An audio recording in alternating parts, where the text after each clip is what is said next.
to Tamil Gospel Tabernacle Channel. கர்த்தருடைய பரிசுத்த நாமத்துக்கு மகிமை உண்டாவதாக. என்னாகமம் 23ஆம் அதிகாரம் 8-9 வசனங்கள் வாசிப்போம். என்னாகமம் 23ஆம் அதிகாரம் 8-9 வசனங்கள். தேவன் சபிக்காதவனை நான் சபிப்பது எப்படி? கர்த்தர் வெறுக்காதவனை நான் வெறுப்பது எப்படி? கன்மலை உச்சியிலிருந்து நான் அவனை கண்டு குன்றுகளில் இருந்து அவனை பார்க்கிறேன். அந்த ஜனங்கள் ஜாதிகளோட கலவாமல் தனியே வாசமாயிருப்பார்கள். கர்த்தருடைய பரிசுத்த நாமத்துக்கு மகிமை உண்டாவதாக. தேவனுடைய ஜனங்களை சபிக்கும்படியாக பிலேயாம் என்கிற ஒரு மனிதனை அழைத்து கொண்டு வருகிறார்கள். அவன் கடந்து வந்து 7 காளைகளை பலியிட்டு ஆண்டவர் சொன்னதை சொல்லும்படியாக அவன் ஆயத்தமான பொழுது முதல் ஆண்டவர் அவனுக்கு சொன்ன வார்த்தை, கன்மலையின் உச்சியிலிருந்து நான் அவனை காண்கிறேன், குன்றுகளிலிருந்து அவனை பார்க்கிறேன். அந்த ஜனங்கள் ஜாதிகளோடு கலவாமல் தனித்து வாசம் பண்ணுவார்கள். அந்த ஜனங்கள் ஜாதிகளோடு கலவாமல் தனித்து வாசம் பண்ணுவார்கள். இந்த வசனத்திலிருந்து நாம் கற்றுக்கொள்ளுகிற பாடம் என்ன? இன்றைக்கும் கூட தேவனுடைய ஜனங்களை சபிக்கும்படியாக ஒரு பெருந்திரள் கூட்டம் வல்லமைகள் போராடுகிறது. ஏன் நம்முடைய சொந்தக்காரர்களே, நம்முடைய குடும்பத்தில் உள்ளவர்களே, நம்முடைய சமுதாயத்தை உள்ளவர்களே, நம்முடைய வேலை ஸ்தலங்களில் கூட உள்ளவர்களே, நம்முடைய தொழில் ஸ்தலங்களில் உள்ளவர்கள், நம்முடைய பிசினஸ்ல நம்மோடு இருக்கிறவர்கள், இப்படி பல வல்லமைகள் நம்முடைய முன்னேற்றத்தை, நம்முடைய வளர்ச்சியை கண்டு பொறாமைப்பட்டு பல விதங்களிலே நமக்கு விரோதமாய் கிரியை செய்கிறதை பார்க்கிறோம். சொந்த சகோதரர்களே, சொந்த தாய் தகப்பன்மாரே, சொந்த கூட பிறந்தவர்களே மற்றவர்களுக்கு விரோதமாய் தீங்கு செய்கிறதை நாம் இன்றைக்கு பூமியிலே பார்க்க முடியும்.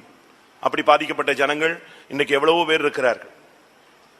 இப்படி தேவனுடைய ஜனங்களை சபிக்கும்படியாக இந்த ஒரு தேவனுடைய மனுஷனாகிய இல்லாவிட்டால் ஒரு தீர்க்கதரிசியாகிய பிற்காலங்களிலே குறி சொல்லுகிறவனாய் மாறி போனதான அந்த பிலேயாமை அழைத்து கொண்டு வந்தபோது அவன் தேவன் சொல்லுகிற வார்த்தையை சொல்ல ஆரம்பித்தான். இந்த ஜனத்துக்கு சாபம் வேலை செய்யாது. அதுக்கு காரணம், இவர்கள் ஜாதிகளோடு கலவாமல் தனித்து வாசம் பண்ணுவார்கள். மந்தரம் இல்லாவிட்டால் மாந்திரீகம், இல்லை செய்வனை, இல்லாவிட்டால் ஏவல், இந்த பில்லி சூனியம், இந்த தகடு தாயத்து மருந்து மையின்னு சொல்றாங்களே, இதெல்லாம் உங்களுடைய வாழ்க்கையில நம்முடைய வாழ்க்கையில வேலை செய்யாம இருக்கணும்னா அந்த மந்திரவாதி இல்லாவிட்டால் அந்த தீர்க்கதரிசி இல்லாவிட்டால் குறி சொல்லுகிற மனுஷன் சொல்ற வேலை செய்யாமல் போகிறதுக்கு முதல் காரணம் சொல்லுகிறான், அவர்கள் ஜாதிகளோடு கலவாமல் தனித்து வாசம் பண்ணுவார்கள். அதுக்கு பின்னால ரொம்ப வசனங்கள் இருக்கு, அதை பத்தி நம்ம இப்ப சிந்திக்க வேண்டாம். முதல் காரணம் சொல்லுகிறான், அவர்கள் ஜாதிகளோடு கலவாமல் தனித்து வாசம் பண்ணுவார்கள். அதுதான் அங்க சொல்லப்பட்ட தெளிவான வார்த்தை. நம்முடைய வாழ்க்கையில பிசாசோ பொல்லாத வல்லமைகளோ மற்றவர்கள் ஏவி விடுகிற அந்நிய சக்திகளோ நம்முடைய வாழ்க்கையில பாதிப்பை ஏற்படுத்தாமல் இருக்க வேண்டுமானால் முதலாவது நம்முடைய ஜீவியத்துல ஒரு வேறுபாட்டின் ஜீவியம் தேவை. இன்றைக்கு பைபிள் ஸ்டடி கலவாதே, ஜாதிகளோடு கலவாதே, தவறான மனிதர்களோடு கலவாதே, இதுதான் நம்ம இப்ப கற்றுக்கொள்ளக்கூடிய ஒரு பாடம். நாம் கலந்து கொண்டால் நம்முடைய தெய்வீகத்தை நாம் இழந்து விடுவோம். ஒரு பால்ல தண்ணீரை கலந்துட்டாலே அதுக்கு பேர் என்னது? பால் இல்லை, என்னது? தண்ணீர் பால்னு சொல்லுவீங்க. அதே போலதான் ஒரு தனிப்பட்ட தேவனுடைய மனுஷனுடைய வாழ்க்கையில கலப்படங்கள் வரக்கூடாது. இன்னைக்கு கூட உலகத்துல கலப்பட எல்லாமே கலப்படமாக இருக்கிறத நீங்க பூமியில பார்க்கலாம். எல்லாரும் அதுபோலதான் ஆவிக்குரிய ஜீவியத்திலும் இன்னைக்கு அநேக கலப்படமான உபதேசங்களும் கலப்படமான சத்தியங்களும் இன்றைக்கு பூமியிலே போதிக்கப்படுகிறது. சத்தியத்தில் கூட பயங்கரமான கலப்படங்கள் இருக்கிறது. அதை நாம் விளங்கி கொண்டால் தான், நாம் கண்டுபிடித்தால் தான் நாம் முன்னேறி போக முடியும்.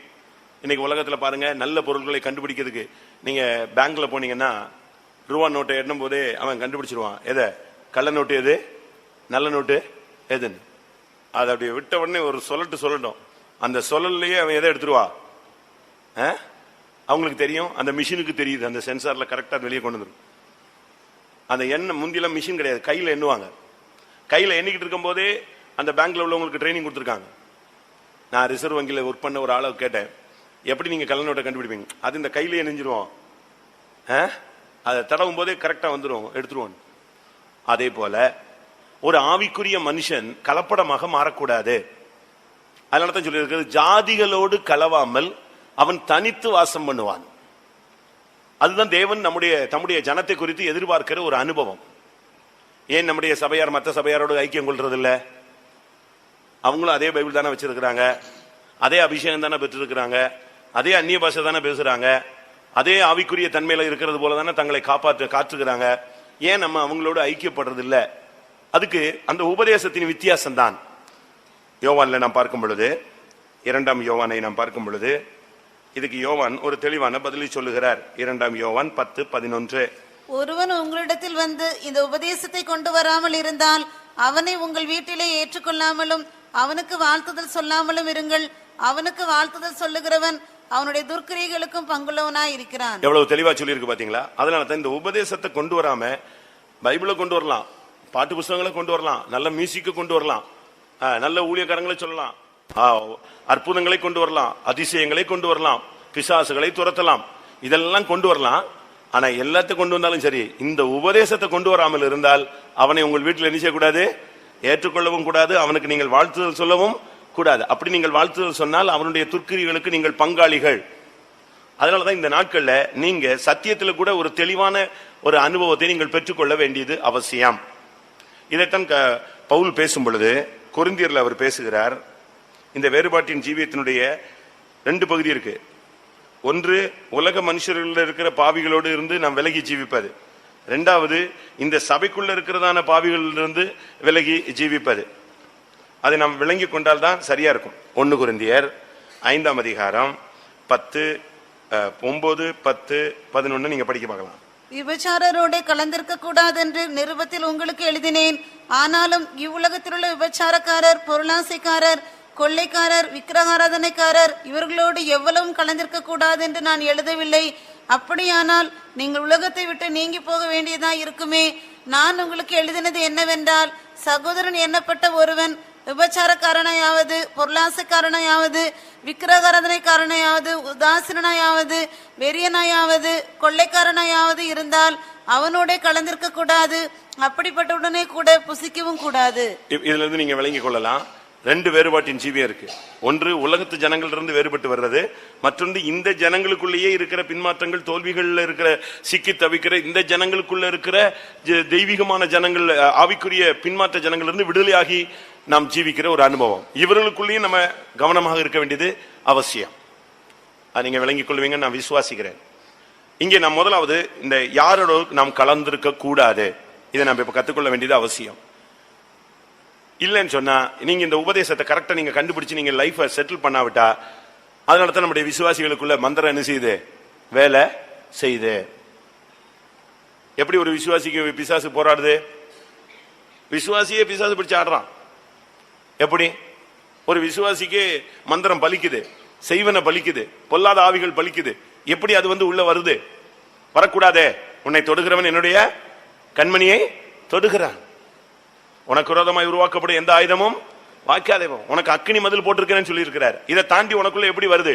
அதுக்கு காரணம் நாம ஜனங்களோடு மிக்ஸ் ஆகிறோம். அது தவறு.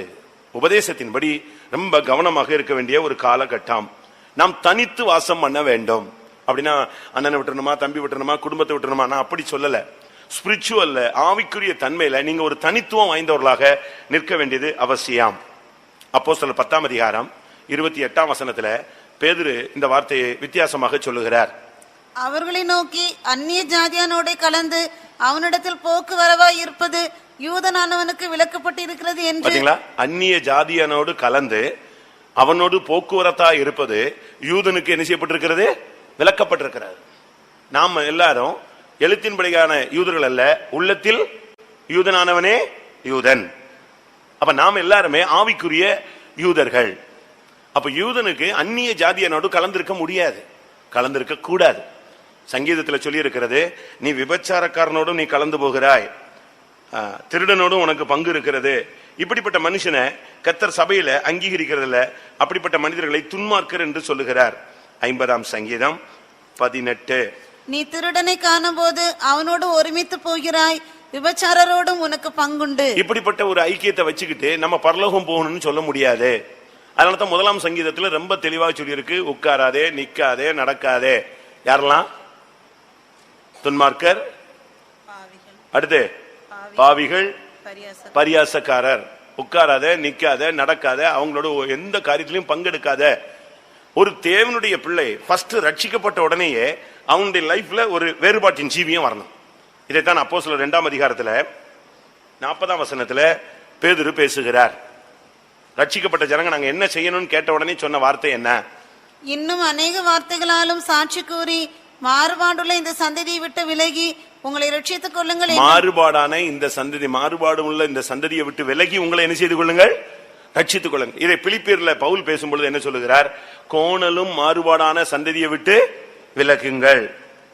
பிலிப்பியர் 2ஆம் அதிகாரம் 15ஆம் வசனம். கோணலும் மாறுபாடுமான சந்ததியின் நடுவிலே குற்றமற்றவர்களும் கபடற்றவர்களும் தேவனுடைய மாசற்ற பிள்ளைகளுமா இருக்கும்படிக்கு. பாத்தீங்களா? கோணலும் மாறுபாடான சந்ததி இந்த உலகம். அதனால நாம் இந்த உலகத்துல முதலாவது ஒரு தேவனுடைய விசுவாசி, ஒரு தேவனுடைய பிள்ளைன்னு சொல்லுகிறவன் ஜாதிகளோடு கலக்க கூடாது. ஃப்ரெண்ட்ஷிப் நீங்க வைங்க, ஆவிக்குரியவங்களோடு வைங்க. ஆவிக்குரிய சபையில வந்த பிறகு கூட ஆவிக்குரிய ஜனங்களோடு வைங்க. நான் சொல்றது உங்களுக்கு விளங்குதா? புரியுதா? சபைக்குள்ள வர்றதுக்கு நீங்க சபைக்குள்ள வந்துடுறீங்க, உலகத்துல இருந்து எல்லாவற்றையும் நீங்க பழைய ஃப்ரெண்ட்ஷிப் எல்லாத்தையும் கட் பண்ணிடுறீங்க. குடிகாரன், விபச்சாரக்காரன், சண்டை போடுறவன், கொலைகாரன், இப்படிலாம் நம்ம எல்லாரோடும் நமக்கு ஃப்ரெண்ட்ஷிப் இருந்துச்சு. கட்சிக்காரங்க இப்படிலாம் நமக்கு இருந்துச்சு. அதெல்லாம் நம்ம கட் பண்ணிடுறோம். அது பிறகு என்னன்னா ஹாய் பை தான், அவ்வளவுதான். அப்படி போய்கிட்டே இருக்கணும். அதே நேரத்தில் இங்க சபைக்குள்ள வந்துட்ட பிறகு சபைக்குள்ளையும் நம்ம கவனமாக அடி எடுத்து வைக்கணும். இங்கேயும் 2 கூட்டம் இருக்கிறது. பைபிள்ல சொல்லி இருக்கிறது, 2 பேர் ஒரே படுக்கையில் இருப்பார்கள், ஒருவன் என்ன செய்யப்படுவான்? எடுக்கப்படுவான், ஒருவன் கைவிடப்படுவான். 2 பேர் உட்கார்ந்து திரும்பி அரைப்பாங்க. அதுல ஒரு ஆள் போகும், ஒரு ஆள் என்ன செய்யாது? போகாது. அப்படின்னா என்ன அர்த்தம்? 2 பேரும் திரும்பி தான் அரைக்காங்க, 2 பேரும் ஊழியம் தான் செய்யறாங்க, 2 பேரும் பாடுதான் படுறாங்க. அதுல ஒன்னு எடுத்துக்கொள்ளப்படுகிறது, ஒன்னு என்ன செய்யப்படுகிறது? கைவிடப்படுகிறது. நாம் அந்த எடுத்துக்கொள்ளப்படுகிற ஆளா இருக்கணும். அந்த எடுத்துக்கொள்ளப்படக்கூடிய மனுஷனோடு ஐக்கியப்பட்ட மனுஷனா இருக்கணும். கைவிடப்படக்கூடியவனாக இருக்கிற சபையில இருக்கிற இந்த கூட்டத்தோடு நம்ம ஐக்கியப்படவே கூடாது. அதனாலதான் ரொம்ப கவனமாக நம்ம அடி எடுத்து வைக்கணும். அப்படின்னா விசுவாசிகள் எல்லாம் யார்ட்டையுமே பேசக்கூடாதா? இல்ல, உங்களுக்குள்ள இருக்கிற ஆவியானவர் கரெக்டா அவங்களை நடத்துவார். யாராவது வந்து உங்ககிட்ட தீமையான காரியங்கள் பேசுவாங்க, உடனே நீங்க அவங்கள விட்டு புரிஞ்சுக்கணும். ஓஹோ, இவங்க இவ்வளவுதான், விலகிடணும். தவறான உபதேச காரியங்கள்ல வித்தியாசமா வசனத்தை மாத்தி பேசுறதாக, இல்லாவிட்டால் எதிர்கேள்வி கேட்கறதாக, நியாயம் பேசக்கூடியதாக, இப்படிலாம் உங்களை என்ன செய்வாங்க? ட்ரிப் பண்ணுவாங்க. அதை நம்ம கவனிச்சு நம்ம அந்த விஷயத்துல வேறுபாட்டின் ஜீவியத்தை காத்துக்கொள்ள வேண்டியது அவசியம். உபாகமம் 7ஆம் அதிகாரம் 3ஆம் வசனம். அவர்களுடைய சம்பந்தம் களவாயாக உன் குமாரத்திகளை அவர்கள் குமாரருக்கு கொடாமலும் அவர்கள் குமாரத்திகளை உன் குமாரருக்கு கொள்ளாமலும் இருப்பாயாக. இது விவாகத்துல கலவாத ஒரு ஜீவியம். விவாகம்னு வந்த உடனே தான் நம்முடைய ஆளுங்கெல்லாம் எங்க போறாங்க? திரும்புது வண்டி எல்லாமே. அது வரைக்கும் சியோன் எருசலேம்னு ஹை ஸ்பீட்ல போயிட்டு இருப்பாங்க. விவாகம் உடனே டேக் டைவர்ஷன் போட்டிருப்பான் ஒரு போர்டு, மாற்றுப்பாதையில் செல்லவும். அது வரைக்கும் என்ன செய்வாங்க? நேரம் வந்துகிட்டு இருப்பான். நீங்க சவுதியில போனீங்கன்னா சொல்றாங்க, அந்த மெக்கா மதினா வர்ற வரைக்கும் போய்கிட்டே இருக்கும் ரோடு. அந்த மெக்காவோ மதினாவோ அதனுடைய எல்லை வந்துருச்சுன்னா, அதாவது அவங்களுடைய புனித பூமி, அந்த புனித பூமிக்கு எல்லைக்குள்ள வந்துட்டா உடனே ரோடு என்ன செஞ்சிடறான்? அடுத்த ரோடு திருப்புறான். நான் முஸ்லிம்ஸ் ரோடு. முஸ்லீம் அல்லாதவர்கள் எந்த ரோட்ல போனோம்? எந்த ரோட்ல போனோம்? அடுத்த ரோட்ல போகணும். முஸ்லீம் மட்டும்தான் எதுக்குள்ள போனோம்? அந்த புனித பூமியில அந்த பாதையில கால் எடுத்து வைக்கணும். அது கார்ல வந்தாலும் சரி, நடந்து வந்தாலும் சரி, உடனே அவன் அடுத்த ரூட்ல திரும்பிடணும். இதே மாதிரி நம்ம ஆளுங்களும் கரெக்டா வந்துகிட்டே இருக்காங்க. விட்டா எருசலேமுக்கு தாண்டிடுவாங்க. அவ்வளவு ஸ்பீட்ல வந்துகிட்டு இருக்கிற ஆளு விவாகம் அப்படின்னு ஒண்ணு எங்க போயிடுறா? அடுத்து வேற ரூட்ல போயிருது. இன்னைக்கு இதுதான் நடக்குது. சபைக்குள்ள நடக்கிற தீமை சம்பவம் இதுதான். அதனாலதான் ஆண்டவர் சொன்னார் ஆரம்பத்திலேயே, நீ அந்நிய ஜாதியோடு என்ன செய்யாத, சம்பந்தம் கலவாயாக. இதை தான் கொரிந்தியர்ல பார்க்கும் பொழுது 2 கொரிந்தியர் 6ஆம் அதிகாரம் 14ஆம் வசனம். அந்நிய நுகத்திலே அவிசுவாசிகளுடன் பிணைக்கப்படாது இருப்பீர்களாக. நீதிக்கும் அநீதிக்கும் சம்பந்தம் ஏது? ஒளிக்கும் இருளுக்கும் ஐக்கியம் ஏது? இந்த விஷயத்துல ரொம்ப கவனமா இருக்கணும். அதனாலதான் சொல்லி இருக்கு, அந்நிய நுகத்திலே அவிசுவாசிகளோடு பிணைக்கப்படாது இருப்பீர்களாக. கிறிஸ்துவுக்கும் பேலியாளுக்கும் இசைவேது, அவிசுவாசியோட விசுவாசிக்கு பங்கு ஏது? ரொம்ப கவனமா இருக்க வேண்டிய ஒரு இடம் இந்த விஷயம் தான். இந்த இடம் வரும்பொழுதுதான் நம்ம ஆளுங்க கொஞ்சம் அப்படி தடுமாறிடுறாங்க. இவங்க தெய்வீகத்துக்கு இடம் கொடுக்காம அங்கதான் ஜாதிக்கு டக்குன்னு இடம் கொடுத்துடுறாங்க. பெரிய பெரிய ஆளுங்கள்லாம் இந்த இடம் வரும்போது கண்ணை மூடிடுவாங்க. அந்த இடம் அந்த ஸ்பாட்டுக்கு வரும்போது இவங்க நெஞ்சிருவாங்க, கண்ணை மூடிட்டு அப்படியே திருப்பிடுவாங்க, வண்டியை திருப்பிடுவாங்க. அதனாலதான் இன்னைக்கு அநேக இடங்கள்ல தெய்வீகம் சீர்குலைந்து போயிருக்கிறது. வேதம் அதனால தான் சொல்லுகிறது, அந்த அந்நிய மனுஷன் சொல்றான், பிள்ளையாம் சொல்றான், பணத்துக்கு ஆசைப்பட்டு கூலிக்காக விரைந்தோடி வந்த மனுஷன் சொல்றான், இவர்கள் ஜாதிகளோடு கலவாமல் தனித்து வாசம் பண்ணுவார்கள். அதனால நாம் இந்த நாட்கள்ல தனித்து வாசம் பண்ண வேண்டும். நீ தனித்து வாசம் பண்ணினால் தேவன் உன்னோடு வாசம் பண்ணுவார். நீ ஜாதிகளோடு வாசம் பண்ணா தேவன் உன்னோடு வாசம் பண்ண முடியாது. நீ ஜாதிகளோடு கலக்கக்கூடாது. அந்த ஜாதிகளுடைய பழக்க வழக்கங்கள் நமக்குள்ள கொண்டு வர நாம் அனுமதிக்க கூடாது. நமக்குன்னு ஒரு தனியா பழக்க வழக்கங்கள் இருக்கு. எஸ்தர்ல நீங்க படிச்சு பாத்தீங்கன்னா, எஸ்தர் 2ஆம் அதிகாரத்துல இந்த வார்த்தை இருக்கு. அவர்கள் பழக்க வழக்கங்கள் வித்தியாசமானது. அந்த மனுஷன் சொல்றான், எஸ்தர் 3ஆம் அதிகாரம் 8ஆம் வசனம்.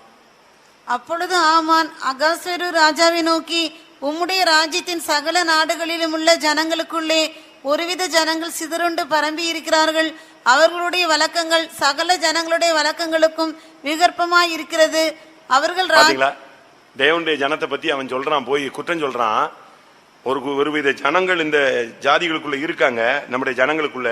அவங்களுடைய வழக்கங்கள் எப்படி இருக்கு? சகல ஜனங்களுக்கும் வித்தியாசமாக இருக்கு. அவன் சொல்றான், யூத ஜனங்கள்னு ஒரு கூட்டம் ஜனங்கள் இருக்கு நம்முடைய தேசத்துல. இந்த ஜனங்களுடைய பழக்க வழக்கம் நம்முடைய ஜனத்தோட என்ன செய்யறது இல்ல, ஒத்து போகிறதே இல்ல. அப்ப எந்த அளவு அவங்க ஒரு தனித்துவத்தை பாதுகாக்கிறாங்கன்னு நீங்க பாருங்க. அந்த நாட்களிலே நம்ம அப்படி தனித்துவம் இருக்கா? ஒரு பெரிய சொந்தக்காரங்க டீம்ல போய் நீங்க மாட்டிக்கிட்டீங்கன்னு வச்சுக்கோங்களேன், நீங்க என்ன பண்ணுவீங்க? ஒரு குரூப் 40-50 சொந்தக்காரங்க மத்தியில நீங்க போய் விசுவாசி மாட்டிக்கிட்டீங்க. ஒரு ஃபங்க்ஷனுக்கோ ஒரு நல்லதுக்கோ கெட்டதுக்கோ உள்ள போய் மாட்டிக்கிட்டீங்க. என்ன பண்ணுவீங்க? கொஞ்ச நேரத்தில் நீங்க என்ன யாரா மாறிடக்கூடாது, அவங்களோட நீங்க நினைச்சிடக்கூடாது. மெஜாரிட்டி இல்ல நம்ம மைனாரிட்டின்னு சொல்லி அவங்களோட நினைச்சிடக்கூடாது, மிக்ஸ் ஆயிடக்கூடாது. அங்க ஒரு ஆளு நீ என்ன செய்யணும், தனியா நிக்கணும். நிக்க முடியாதா? அங்க போன உடனே நீங்க அவங்களுக்கு ஒத்த வேஷம் தரிச்சிடக்கூடாது. நீங்க அங்க என்ன செய்யணும், தனியா நின்று ஜெயிச்சு காட்டணும். நான் இன்னைக்கு சாயங்காலம் ஒரு போன் கேள்விப்பட்டேன். போன்ல ஒரு செய்தி, ஒரு வீட்டில் ஒரு பிசாசு பிடிச்சு ஒரு பிள்ளை பயங்கரமா தொல்லை பண்ணுது. அப்போ அவங்க யாரோ ஒருத்தவங்க நம்ம விசுவாசியை கூட்டு போயிருக்காங்க.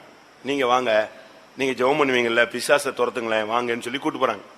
இவங்க கூட்டு போறதுக்குள்ள அந்த வீட்டுல இன்னொரு குரூப் போய் யாரை கூட்டு வந்துட்டாங்க, மந்திரவாதிய கூட்டு வந்துட்டாங்க. இப்ப இவங்க போறதுக்குள்ள யாரு முன்னால வந்துட்டா, மந்திரவாதி முன்னால வந்து உட்காந்துட்டான். உட்காந்து அவன் பூஜையை ஸ்டார்ட் பண்ணிட்டான். இவங்க போன உடனே இவங்களுக்கு ஒன்றும் பண்ண முடியல, ஏன்னா இவங்க லேட்டா போயிட்டாங்க. சரின்னு சொல்லிட்டு இந்த விசுவாசி பேசாம நிக்குது. கூட்டு போனவங்களும் நிக்கிறாங்க. அங்க மந்திரவாதி பூஜையை ஸ்டார்ட் பண்ணி ஃபுல் ஸ்பீட்ல எடுத்துட்டான். எடுத்தா பிசாசு என்ன செய்ய மாட்டேக்கு, ஆடுது. என்ன செய்ய மாட்டேக்கு, போக மாட்டேக்கு. அவனும் கிடந்து என்னெல்லாமோ பண்ணி பார்த்துட்டு கடைசியில அவனுக்கு புரிஞ்சிருச்சு ஏதோ ஒரு குழப்பம் இருக்கு இன்னைக்குன்னு. அவன் ஒதுங்கிட்டான். அதுக்கு பிறகு சொந்தக்காரங்கெல்லாம் சொல்லியிருக்காங்க, ஏம்மா நீ என்ன செய்ய, ஜபம் பண்ணு. ஜபம் பண்ணுன உடனே இது ஸ்டார்ட் பண்ணிச்சு பாருங்க. அவன் மந்திரத்துல ஆடாத பிசாசு என்ன செய்ய ஆரம்பிச்சிருச்சு, ஆட ஆரம்பிச்சிருச்சு. மந்திரத்துல எரியாத பிசாசு எரிய ஆரம்பிச்சிருச்சு. கத்தி உருண்டு போய் கடைசியில் ஓடியே போயிடுச்சு. மந்திரவாதி ஒன்னும் சொல்லாம எந்திரிச்சு எரிஞ்சிட்டான். அப்படியே மெல்ல எழுப்பி போயிட்டான். நீங்க என்ன செய்வீங்க இப்படி ஒரு இடத்துல விட்டா? உங்க சொந்தக்காரங்க மத்தியில் இப்படி ஒரு கட்டத்தில் கொண்டு போய் விட்டா என்ன பண்ணுவீங்க? நம்ம ஆளுங்க சில இடத்துலலாம் சிலர்லாம் நம்ம விசுவாசிகள், ஒரு சிஸ்டர் வந்துச்சு கல்யாணத்துக்கு, தங்கச்சி கல்யாணத்துக்கு போயிட்டு வந்துச்சு. வந்ததுல இருந்து சிக்கு. கல்யாணத்துக்கு நான் தான் ஜெபம் பண்ணி அனுப்பிவிட்டேன். போயிட்டு வந்ததுல இருந்து என்னது சிக்கு, அம்மா படுத்துருச்சு. கடைசியில காத்திருப்பு கூட்டத்துக்கு ரொம்ப கஷ்டப்பட்டு வந்துச்சு. வந்து அறிக்கை செய்யுது. என்ன அறிக்கை? இவங்க ஏற்கனவே நகை போடாதவங்க. அங்க கல்யாண வீட்டில் போன உடனே ஒரு போட்டோவுக்காக நகை போட சொல்லியிருக்காங்க. அதனால இது ஆந்திரா தானே, நம்ம சர்ச்சு தமிழ்நாட்டில் தானே இருக்கு. அதனால இவங்க நினைச்சிட்டாங்க ஆந்திரால யாருமே கிடையாது. சரி, சொந்தக்காரங்க மத்தியில் வேகமா ஒரு அவங்ககிட்ட இருந்து இவங்ககிட்ட இருந்து எல்லாத்தையும் வாங்கி மாட்டி அழகா ஒரு போட்டோவுக்கு 2 பேரும் புருஷனும் மனைவியும் அழகா போஸ் கொடுத்துட்டு எல்லாத்தையும் கலத்தையும் அவங்கவுங்க கையில கொடுத்துட்டு, ஓசி தானே கொடுத்துட்டு வந்துட்டாங்க எல்லாத்தையும். இங்க வந்தா எது பிடிச்சிக்கிச்சு, வியாதி பிடிச்சிக்கிச்சு. அறிக்கை இப்ப சனிக்கிழமை காத்திருப்பு கூட்டத்தில் என்ன அறிக்கை, நான் அங்க போனதே தப்பு. போனது தப்பு கிடையாது, போன இடத்துல நீ நடந்து கொண்ட விதங்கள் தவறு. நீங்க ஜாதிகளோடு கலக்க கூடாது. நீங்க மனுஷனுக்கு பயப்படுறீங்க. பைபிள் சொல்லுகிறது, உங்கள் சரீரத்தை அழிக்கிறவனுக்கு நீங்கள் பயப்படாமல் ஆத்மாவை அழிக்கிறவருக்கு நீங்கள் செய்யுங்க, பயந்து நடுங்குங்கள். சரீரத்தை அழிக்கிறவனுக்கு நீங்க பயப்படக்கூடாது. ஒருவேளை உங்களுக்கு உலக பிரகாரமான நன்மைகள் கிடைக்காம இருக்கும், உங்களை உதாசீனப்படுத்துவாங்க, அதை பத்தி கவலையே இல்லை. அது நீங்க அதை பத்தி யோசிக்கவே கூடாது. பார்வோனுடைய குமாரத்தின் மகன் என்னப்படுவதை அவன் என்ன செய்தான்? வெறுத்தான். அநித்தியமான பாவ சந்தோஷங்களை அவன் வெறுத்தான். அந்த மகிமை மேன்மையெல்லாம் வெறுத்துதான் அவனுக்கு இந்த மகிமையான ஜனங்களை நடத்தக்கூடிய ஊழியம் கிடைத்தது. அதனால நாம் இந்த நாட்கள்ல ஜாதிகளோடு கலக்கக்கூடாது. இரண்டாவது, நீதிமொழிகள் 20 அதிகாரம் 19 நீதிமொழி 20:19. தூற்றிக்கொண்டு திரிகிறவன் ரகசியங்களை வெளிப்படுத்துவான், ஆதலால் தன் உதடுகளினால் அலப்புகிறவனோடே கலவாதே. இரண்டாவது, யாரோடு கலக்கக்கூடாது? தூற்றி திரிகிறவனோடு கலவாதே, அலப்புகிறவனோடு நீ கலவாதே. அலப்புகிற ஒரு தன்மை இருக்கு. சல சல சல சலன்னு பேசிட்டே இருப்பான். பெல் இருக்காது, பிரேக் இருக்காது, அது வாட்டுக்கு பேசிட்டு இருப்பான். எப்ப நிறுத்துன்னு சொன்னா அவனுக்கு நிறுத்தவே முடியாது. அதான் அலப்புகிறவன். நீதிமொழிகள் 20:19 அழகா சொல்லி இருக்கு, தன் உதடுகளினால் அலப்புகிறவனோட கலவாதே. அவன் ரகசியங்களை கண்ட்ரோல் பண்ணவே அவனுக்கு முடியாது. ஒரு சிலர் சொல்லுவாங்க தெரியுமா, யார்ட்டையும் சொல்லாதன்னா இவங்க போய் அவங்ககிட்ட சொல்லுவாங்க, நீ யார்ட்டையும் என்ன செஞ்சிடாத, சொல்லிடாத, உனக்கு மட்டும் சொல்றம்பாங்க. இந்த ஆள் போய் என்ன சொல்லுவான், எனக்கு மட்டும்தான் விஷயமே தெரியும், நீ யார்ட்டையும் என்ன செய்யாத, சொல்லாது. இப்படியே சொல்லி அது கொஞ்ச நேரத்தில் எங்க வந்துடும், ஊரெல்லாம் தெரிஞ்சிடும். இதுதான் நம்முடைய ஆளுங்களுடைய ரகசியம். ஈவன் ஒர்க்கர்ஸும். அதனாலதான் விசுவாசிகள் ஊழியக்காரங்கிட்ட ஷேர் பண்றதே இல்லை. உண்மையை சொல்றேன். பைபிள் சொல்லுகிறது, ஒரு ஊழியக்காரன் கிறிஸ்துவின் ரகசியங்களின் உக்ரானக்காரன். ஒரு விசுவாசி தன்னுடைய குடும்பத்தில் உள்ள ஒரு காரியத்தை துக்கத்தோடு விசாரப்பட்டு ஷேர் பண்ணிட்டான்னா அந்த ஊழியக்காரன் அதை அப்படியே முழுங்கிடணும். அவ்வளவுதான். ஸ்தோத்திரம் பண்ணிட்டு அது பிள்ளை காரியமோ, வாலிப பையனுடைய காரியமோ, புருஷனுடைய காரியமோ, மனைவியுடைய காரியமோ, நடக்கக்கூடாத ஒரு சம்பவத்தினுடைய காரியமோ ஏதாவது ஒண்ணு சொன்னா அந்த ஊழியக்காரன் அதை அப்படியே என்ன செய்யணும், விழுங்கிடணும், ஸ்தோத்திரம் பண்ணிடணும். அதை விட்டுட்டு இப்ப நீங்க பஸ்ல போறீங்க, சளி வந்துருச்சு, ஏதோ ஒரு தொல்லை வந்துருச்சு, நீங்க பஸ்ல இருந்து வெளியே துப்புனீங்கன்னா யார் மேல விழும்? பின்னால உள்ளவன் சட்டையை பிடிச்சி எடுப்பான், அறிவில்லையான்னு. அதே மாதிரிதான் அதை என்ன செய்யணும், சில நேரங்கள்ல அப்படியே விழுங்கிடுறோம். அதே மாதிரி சில அதனால தான் இன்னைக்கு ஊழியக்காரங்கிட்ட விசுவாசிகள் சொல்றதே இல்லை. இவங்கிட்ட சொல்லிட்டு இவங்கிட்ட போறதுக்குள்ள இவங்க அடிச்சு விட்டுறாங்க, கிளப்பி விட்டுருவாங்க. அதுவா ட்ரம் அடிச்சு விட்டா போயிடும், அதுவாது போயிட்டு. அதனால இன்னைக்கு ஊழியக்காரங்க பக்கமே விசுவாசிகள் வர்றதில்லை. அதுதான் ஒரு பெரிய தோல்வி. காரணம், கிறிஸ்துவின் ரகசியம். வாசிங்க, கர்த்தருடைய ஊழியக்காரர்கள் யாரு? 1 கொரிந்தியர் 4:1. 1 கொரிந்தியர் 4:1. இப்படியாக எந்த மனுஷனும் எங்களை கிறிஸ்துவின் ஊழியக்காரர் என்றும் தேவனுடைய ரகசியங்களின் உக்கிரானக்காரர் என்றும் எண்ணிக்கொள்ள கடவன். மேலும் உக்கிரானக்காரன் உண்மையுள்ளவன் என்று காணப்படுவது அவனுக்கு அவசியம். அதை வெளியே சொல்லாம உண்மையுள்ளவனா இருக்க வேண்டியது அவனுக்கு அவசியம். நான் இன்னைக்கு சில சம்பவங்கள்லாம் சொல்றேன்னா, நான் என்னைக்கோ நடந்த ஒரு சம்பவத்தை சொல்றேன். அந்த ஆள் செத்து போயிருப்பாரு, இல்லாவிட்டா அந்த சம்பவம் நடந்து 10 வருஷம் ஆயிருக்கும். இந்த விஷயத்துல ரொம்ப கவனமா இருக்கணும். அதனால தான் சொல்லி இருக்கிறது, காரியத்தை என்னது, தூற்றி கொண்டு திருகிறவன் ரகசியங்களை என்ன செய்கிறான், வெளிப்படுத்துகிறான். வெளியவே சொல்லக்கூடாது. ஒரு நல்ல தாய் தாம் பிள்ளையினுடைய வீக்னஸை வெளியவே என்ன செய்ய மாட்டாங்க, சொல்லுவாங்களா சொல்ல மாட்டாங்களா? நீங்களாம் தாய் தகப்பன் மாதிரி தானே. தாம் பிள்ளை ஒரு இடத்துல தடுமாறிடுச்சுன்னா பெற்றவங்க என்ன சொல்லுவாங்க, சொல்லிடுவாங்களா? சொல்லவே மாட்டாங்க. அதை அப்படியே ஸ்தோத்திரம் பண்ணி ஆண்டவரேன்னு எவ்வளவு மறைச்சு அந்த பிள்ளையினுடைய லைஃபை செட்டில் பண்ண முடியுமா செட்டில் பண்ணுவாங்க. நம்ம எப்படி இன்றைக்கு எப்படி இருக்கிறோம்? தூற்றி திரியக்கூடாது. அதனால தான் சொல்லி இருக்கிறது, தன் உதடுகளினால் அலப்புகிறவனோடு நீ என்ன செய்யாத, கலக்காத, ஓட்டவாயோடு நீ சேராத, ரகசியங்களை வெளிப்படுத்துகிறவனோடு நீ சேராத. ஒரு ஆவிக்குரிய பிள்ளைகள் ரொம்ப கவனமா இருக்கணும். அலப்புகிறவனோடு சேர்ந்துடக்கூடாது. அலப்புகிறவன் என்ன தெரியுமா? அவன் மூடன். அலப்புகிறவன் யாரு? மூடன். நீதிமொழிகள் 10 அதிகாரம் 8 வசனம். இருதயத்தில் ஞானமுள்ளவன் கட்டளைகளை ஏற்றுக்கொள்ளுகிறான், அளப்புகிற மூடனோ விழுவான். அளப்புகிற மூடனோ என்ன செய்வான்? அப்ப அளப்புகிறவன் யாரு? மூடன். அவன் விழுந்துருவான், என்னைக்காவது ஒரு நாள் விழுந்து போயிடுவான். பேசிக்கிட்டே இருக்கிறது. அதனாலதான் தூக்கத்தில் கூட நம்ம விசுவாசிகள் சிலர் பேசிடுறாங்க. பகலெல்லாம் பேசி முடிச்சு கண்ட்ரோல் இல்லாம போய் கடைசியில் தூக்கத்திலே என்ன செய்யறான்? பேச ஆரம்பிச்சிடறாங்க. பாத்திருக்கீங்களா? உங்க வீட்டுல பைத்தம்ல தூக்கத்துல பேசுற ஆளுங்க.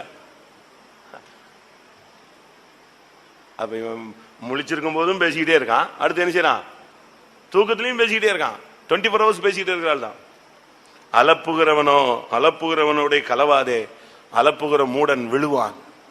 அளப்புகிறவர்னா தெரிஞ்சது தெரியாதது தேவையில்லாதது எல்லாத்தையும் பேசுவான்.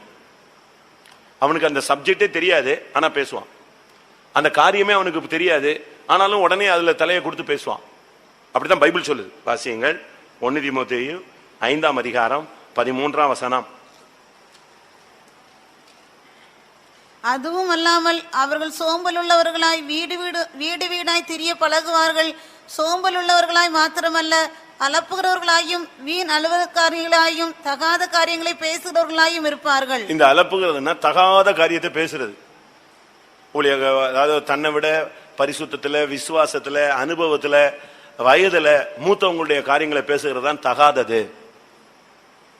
புரிஞ்சுக்கோங்க. உங்களுடைய ஆவிக்குரிய அனுபவத்தை விட மிஞ்சினவர்கள், உங்களை விட வயதுல மூத்தவர்கள், உங்களை விட ஆவிக்குரிய ஜீவித்துல அபிஷேகம் கிருபை மிக்கவர்கள், இவர்களை குறித்து நீங்க என்ன செய்யக்கூடாது? பேசவே கூடாது. தகாத காரியங்களை பேசக்கூடாது. வீண் அலுவற்காரிகளாக அளப்புகிறவர்களாக திரிவார்கள்.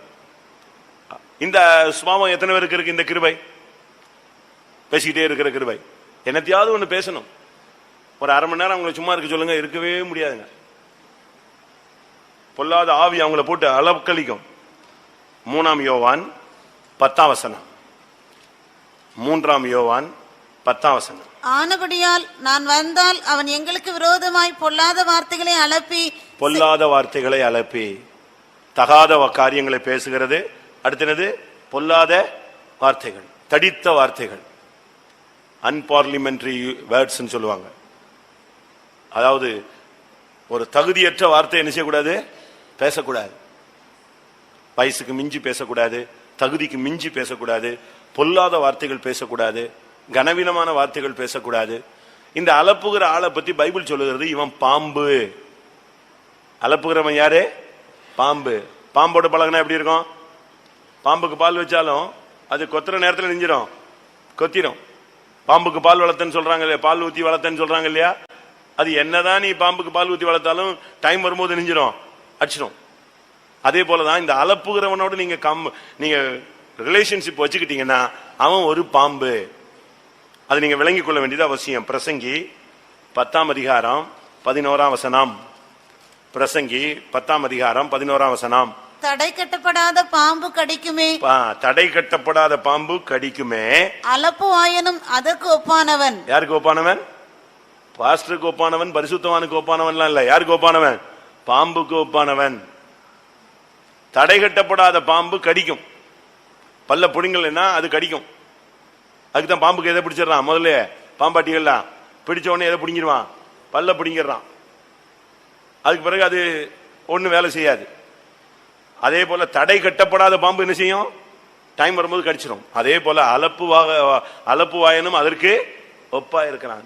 எப்பமாவது திருப்பி சொல்லுவான், நீ அப்படி சொன்னீங்க, இப்படி சொன்னீங்க, அன்னைக்கு இப்படி சொன்னீங்க, ஏன்டா யார்ட்டையும் சொல்லாதீன்னு சொன்னீங்க. காட்டி கொடுத்துட்டானா? ரகசியங்களை வெளிப்படுத்திட்டானா? கரெக்டா பேசுவான்.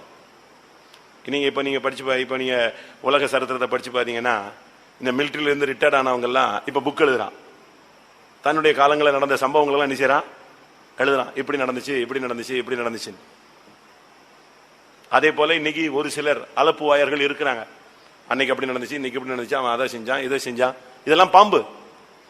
பாம்பு தான் எல்லாத்தையும் மனசுல வச்சுக்கிட்டே சுத்தம். யோபு 42ஆம் அதிகாரம் 3ஆம் வசனத்துல யோபு அறிக்கை எடுக்கிறான், நான் அளப்பி விட்டேன். யோபு 42:3 அளப்புனது தவறுன்னு சொல்றான். அறிவில்லாமல் ஆலோசனை மறைக்கிற இவன் யார்? ஆகையால் நான் எனக்கு தெரியாததையும் என் புத்திக்கு எட்டாததையும் நான் அறியாததையும் அளப்பினேன் என்கிறேன். பாத்தியமா? 35 அதிகாரம் புலம்பியிருப்பான்னு வச்சுக்கோங்களேன். 30 அதிகாரத்துக்கு மேல புலம்பிட்டு இப்ப கடைசியில என்ன சொல்றான்? நான் தெரியாததையும் நான் அறியாததையும் இன்னொன்னு என்னது புத்திக்கு எட்டாததையும் சொல்லி நான் அலப்பி விட்டேன், குழப்பி விட்டுட்டேன்னு சொல்றான். அவனை பார்த்தா என் ஒரு திராசை கர்த்தர் கொண்டு வருவாராக, சுமுத்திரையான திராசை கொண்டு வரட்டும், என் உத்தமத்தை அவர் என்ன செய்யட்டும், நிறுத்து பார்க்கட்டும், அவரை நான் எங்கே சந்தித்தால் நலமாயிருக்கும், என் முன்னால வரட்டும், என்னுடைய நியாயத்தை நான் ரூபகாரப்படுத்துவேன், அப்படி இப்படின்னு பேசிட்டு எல்லாம் பேசி பிரசங்கெல்லாம் முடிஞ்சிச்சு. இப்ப என்ன சொல்றான்? நான் தெரியாததை பேசிட்டேன், புத்தி கெட்டாததை பேசிட்டேன், புத்தி இல்லாம பேசிட்டேன், எனக்கு மிஞ்சின காரியத்தில் தலையிட்டேன். இதெல்லாம் இப்போ அறிக்கை. நம்ம எத்தனை காரியங்களை அழைப்பிருப்போம்னு யோசிங்களேன். ஊழியத்தின் பகுதியில, குடும்ப காரியங்கள்ல, நண்பர்கள் விஷயத்துல, தொழில் விஷயத்துல, நம்ம எத்தனை பேர் இப்படி காரியங்கள்ல, ஆவிக்குரிய காரியங்கள்ல அழைப்பிருப்போம்னு யோசிங்க. அதனால தான் பைபிள் சொல்லுகிறது, ஜாதிகளோடு கலவாத. இரண்டாவது, அலப்பு வாயனோடு என்ன செய்யாத, கலவாத. மூன்றாவது, 2 தெசலோனிக்கேயர் 3 அதிகாரம் 14 வசனம். 2 தெசலோனிக்கேயர் 3 அதிகாரம் 14 வசனம். மேலும் இந்த நிருபத்தில் சொல்லிய எங்கள் வசனத்துக்கு ஒருவன் கீழ்ப்படியாமற் போனால் அவனை குறித்து கொண்டு அவன் வெட்கப்படும்படிக்கு அவனுடனே கலவாதிருங்கள். யாரோடு கலவக்க கூடாது? இந்த நிருபத்தில் சொல்லிய எங்கள் வசனத்துக்கு ஒருவன் கீழ்ப்படியாமல் போனால், இந்த உபதேசத்துக்கும் இந்த சத்தியத்துக்கும் இந்த அப்போஸ்தல ஐக்கியத்திற்கும் ஒருவன் கீழ்ப்படியாமல் போனால் அவனோடு நீங்கள் அவனை குறிச்சு வச்சுக்க, பேர் குறிச்சு வச்சுக்கோங்க. அவனோடு நீங்க என்ன செய்யக்கூடாது? அவன் வெட்கப்படும்படி அவனோடு கலவாதிருங்கள். எப்பா அவங்க கூட பேசினாலே பிரச்சனைப்பா, நீ தெய்வீகம் இல்லாம இருக்கிற, நீ வீணா பிரச்சனை பண்ற, நீங்க அவனை அப்படி ஒதுக்கி விட்டா அவனுக்கு புத்தி வரும்னு சொல்றார். அவன் வெட்கப்படும்படி நீங்கள் அவனோடு கலவாதிருங்கள். வசனத்துக்கு கீழ்ப்படுகிற ஜனங்களோடு கலந்துருங்க. வசனத்துக்கு எதிர்த்து இப்படி இல்ல, அது அந்த வசனம் அப்படி இருக்கு, இந்த வசனம் எப்படி இருக்குன்னு சொல்லி வசனத்துக்கு மாறாய் பேசுற ஜனங்களை நீங்க புரிஞ்சுக்கிட்டு நீங்க அவங்களோட இருந்து விலகி நிக்கணும். வசனத்தையே குழப்புவாங்க. வசனம் ஒரு சுத்த பொண்ணு, அதுல கலப்படத்தை என்ன செய்யக்கூடாது, கொண்டு வரவே கூடாது. வசனத்தை ட்ரிப் பண்ணி பேசுறதுக்கு நமக்கு யாருக்கும் தகுதி கிடையாது. அதனால வெளிப்படுத்தல் கடைசி அதிகாரத்தில் சொல்லி இருக்கு, இந்த வசனத்தை ஒன்னு கூட்டினா தொலைஞ்சான், குறைச்சாலும் தொலைஞ்சான் இருக்கு. வெளிப்படுத்தல் 21:18.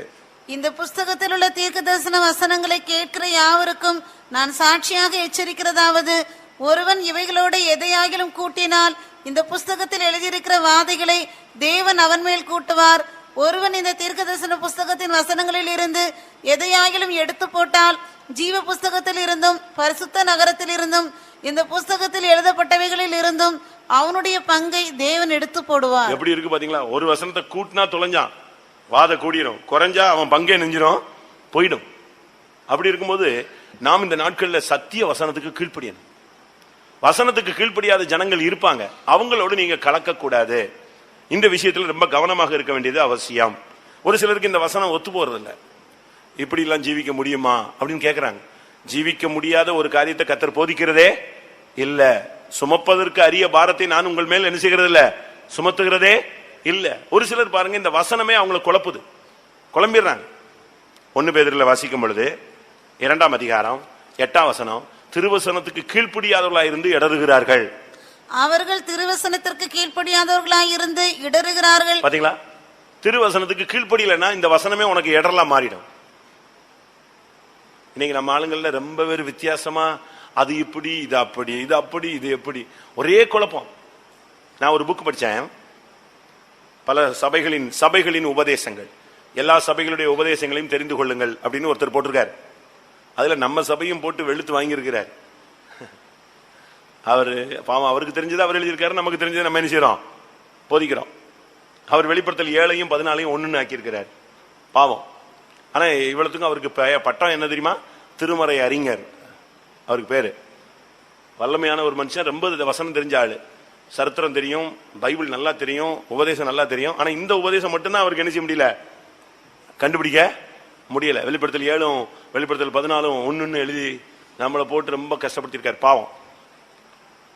அதாவது வசனத்தை நம்ம முதலாவது அறிஞ்சுக்கணும்.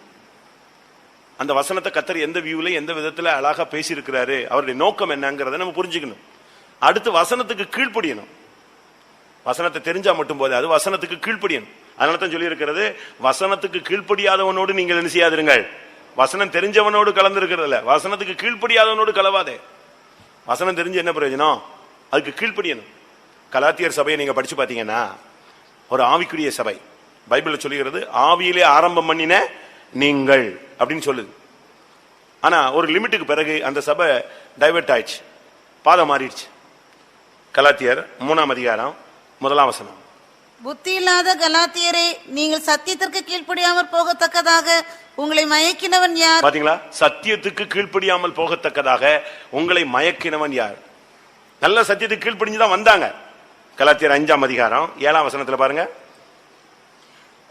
கலாத்தியர் 5:7. நீங்கள் நன்றாய் ஓடினீர்களே, சத்தியத்துக்கு கீழ்ப்படியாமல் போக உங்களுக்கு தடை செய்தவன் யார்? நன்றாய் ஓடினவர்கள், வசனத்துக்கு அப்படியே கீழ்ப்படிஞ்சு 100% ஒப்பு கொடுத்த ஜனங்கள் திடீர்னு குழம்பி போய் சத்தியத்துக்கு கீழ்ப்படியாமல் போயிட்டாங்க. அதனால சொல்லுதான் சத்தியத்துக்கு கீழ்ப்படியாமல் போய் உங்களை தடை செய்தவன் யார்? உங்களை மயக்கினவன் யார்? இத்தனை வருஷம் நல்லா தானே வந்தீங்க. தேமாவை நீங்க படிச்சு பாத்தீங்கன்னா, தேமான்னு ஒரு மனுஷன் இருக்கான், ஒரு வாலிபன், அருமையான மனுஷன். அவன் பவுலோடு சேர்ந்து இந்த சத்தியத்தை ஏற்றுக்கொண்டு பவுலோடு கூட சேர்ந்து சிறைச்சாலையில அடிபட்டு உதப்பட்டு கிடந்த மனுஷன். ஆனா சிறைச்சாலையில இருந்து விடுதலையான உடனே இப்பிரபஞ்சத்தின் மேல் ஆசை வைத்து எங்க போயிட்டான்? உலகத்துக்கு பக்கம் போயிட்டான். சத்தியத்துக்கு ஒரு காலத்தில் கீழ்ப்படிந்தவர்கள் இன்றைக்கு சத்தியத்துக்கு கீழ்ப்படியாமல் இருக்கிறார்கள். நீங்கள் இந்த ஜனங்களை கண்டுபிடிச்சு அவங்களை விட்டு விலகணும். சத்தியத்துக்கு கீழ்ப்படியா, வசனத்துக்கு கீழ்ப்படியாதவர்களோடு நாம் என்ன செய்யக்கூடாது? கலக்கக்கூடாது. ஏன்னா வசனத்துக்கு கீழ்ப்படியலன்னா கோபாக்கினே வரும். ரோமர் 2ஆம் அதிகாரம் 8ஆம் வசனம். ரோமர் 2:8. சண்டைக்காரராய் இருந்து சத்தியத்திற்கு கீழ்ப்படியாமல் அநியாயத்திற்கு கீழ்ப்படிந்திருக்கிறவர்களுக்கோ உக்கிர கோபாக்கினை வரும். வசனத்துக்கு கீழ்ப்படியாம சண்டையை போட்டு பேரை கெடுத்து வாக்குவாதங்களும் பிரச்சனைகளும் ஆர்கியூமெண்ட்டும் பண்ணிக்கிட்டு பல குழப்பங்களை பண்ணிக்கிட்டு நாம இருந்தோம்னா நமக்கு முடிவு என்னது? கோபாக்கினை. அதனால இந்த நாட்களில நாம் ரொம்ப கவனமாக இருக்க வேண்டிய ஒரு காரியம், வசனத்துக்கு கீழ்ப்படியாதவர்களோடு நாம் கலந்திருக்க கூடாது, ஜாதிகளோடு கலக்கக்கூடாது, அலப்புகிற வாயோடு அலக்குப்புற வாயு உள்ளவர்களோடு நாம் கலக்கக்கூடாது. அலப்புகிறவர்களோடு சேர்ந்துடாதீங்க, உங்களுக்கு அதே பேர் தான் வரும், உங்களுக்கும் அதே பேர் தான் வரும். அதனால அவங்களை விட்டு நீங்க வேறுபட்டு ஜீவிக்கணும். 3வது, வசனத்துக்கு கீழ்ப்படியாதவர்களோடு நீங்கள் கலக்கக்கூடாது. 4வதாக நீதிமொழிகள் 24:21.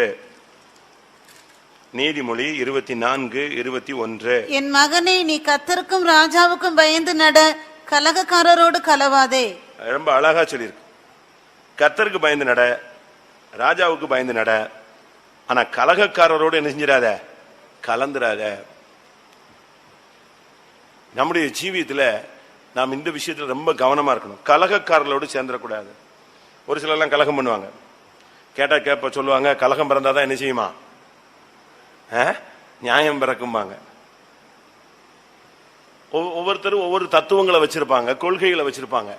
ஆனா நாம இந்த விஷயத்துல ரொம்ப கவனமா இருக்கணும்.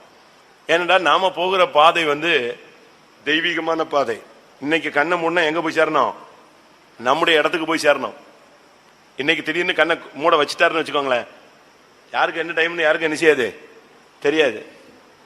நம்ம ஆளுங்கள்லாம் எல்லாருமே இப்போ 15 வருஷம் கூட்டி ஜெபிச்சுக்கிட்டே இருக்காங்க, அப்படித்தானே? யாரை கேட்டாலும் எஸ்ஐக்காவுக்கு 15 வருஷம் கூட்டினது போல நமக்கு என்ன செய்யணும்? கூட்டிடணும். அப்படி இல்லை, கூப்பிட்டா நான் வரமாட்டேன்னு நீ யாருமே என்ன செய்ய முடியாது, சொல்ல முடியாது. என்ன நடக்கும்னு யாருக்கும் தெரியாது, யாருக்கு என்ன டைம் இருக்கு. அப்படி இருக்கும்போது நம்ம ரொம்ப கவனமா இந்த பாதையில போகணும். ராஜாவுக்கும் கர்த்தருக்கும் பயந்து நட, என் மகனே கலகக்காரரோடு என்ன செஞ்சிடாத? சேர்ந்துடாத. கலகம் அது ஒரு பொல்லாத ஆவி. பழைய ஏற்பாட்டிலும் இந்த ஆவி இருக்கு, புதிய ஏற்பாட்டிலும் அந்த ஆவி இருக்கு. ஒரு சிலருடைய கேரக்டரே, குணமே கலக குணம். உபாகமம் 31:27. அவங்களுடைய கேரக்டரே கலகம் தான். ஒரு 10 நிமிஷம் இருந்தா குழப்பி விட்டு போயிடுவாங்க. இல்ல ஒரே ஒரு வார்த்தை சொல்லுவாங்க, நான் ஒரு காரியம் சொல்றேன்னு சொல்லிட்டு போவாங்க. அதுக்கு பிறகு அங்க அந்த மனுஷனுக்கு இருக்கிறவனுக்கு ஒருத்தனுக்கு சமானமே இருக்காது. வாசிங்க. நான் உன் கலக குணத்தையும் உன் கடின கழுத்தையும் அறிந்திருக்கிறேன். கர்த்தர் சொல்றாரு பாருங்க, இஸ்ரவேல் ஜனங்களை வனாந்தரத்துல கூட்டிட்டு வரும்போது சொல்றாரு, நான் உன் கலக குணத்தையும் உன்னுடைய கடின கழுத்தையும் நினைச்சிருக்கிறேன், அறிந்திருக்கிறேன். 10 நிமிஷம் விட்டா குழப்பிடுவாங்க. என்ன சண்டை? சாப்பாட்டுக்கு சண்டை. நாங்கள் இறைச்சி பாத்திரங்களிலிருந்து புசித்ததை என்ன செய்கிறோம்? நினைத்து பார்க்கிறோம். வெள்ளை பூண்டு கொமட்டி காய்கள்லாம் நினைச்சு பார்க்கிறோம். உடனே அவனுடைய மைண்ட் எங்க போயிடுச்சு? இவனுக்கு டெய்லி எது கொடுத்துட்டு இருக்காரு? டெய்லி எது வருது? வானத்திலிருந்து தூதர்களுடைய அப்பமாகிய மன்னாவை கொடுத்துட்டு இருக்காரு. இவன் எங்க போறான்? திரும்ப கழுவப்பட்ட பன்றி எங்க போகுது? திரும்ப சேத்துக்கு போகுது. அவன் சொல்றான், எனக்கு வெள்ளரி இந்த கொமட்டிக்காய் எல்லாம் பிடிச்சிருக்கு, இறைச்சிகள்லாம் எங்களுக்கு வேணும். வான போஜனம் தேவையில்லை, எது தேவை? கறி தேவை. இதுக்கு சண்டை. சரி, அது ஒரு கலகம் பண்ணி முடிச்சாச்சு. அடுத்து தண்ணி இல்ல, நாங்க எங்கேயே செத்துருக்கலாம், எகிப்திலேயே செத்துருக்கலாம். உடனே தண்ணிக்காக ஒரே குழப்பம். சரி, அது முடிஞ்சது. அதுக்கு தண்ணியை நெஞ்சாச்சு, ஆண்டவரே கொடுத்துட்டாரு. இப்ப கானானை போய் பார்த்துட்டு வந்துட்டு அந்த ஜனங்கள் சொல்றாங்க, பார்த்துட்டு வந்தவன் பாதி பேர் குழப்பிட்டான், 10 பேரு. ஐயோ, அவங்க பயங்கர ராட்சச பிறவிகள். உடனே இவங்க அவ்வளவு பேர் ஓ நல்லது, நாங்க எங்கேயே செத்துருக்கலாம். இவர் சொன்னார், ஏன் நீங்க இவ்வளவு எதுக்கு பண்றீங்க? அழைத்த தேவன் உன்னைய கொண்டு போறதுக்கு, உன்னைய போஷிக்கிறதுக்கு, பராமரிக்கிறதுக்கு, தப்புவிக்கிறதுக்கு, எல்லாவற்றுக்கும் அவர் எப்படிப்பட்டவர்? போதுமானவர். அந்த விசுவாசம் இல்லாம இந்த ஜனங்க சாப்பாட்டுக்கு சண்டை, ஒரு சின்ன காரியம் சண்டை போட்டுருவான். ஒண்ணுமே இல்லை, அமைதியா போய்கிட்டு இருக்கு. மிரியாமும் ஆரோனும் உட்காந்து பேசினாங்க. என்ன பேசினாங்க?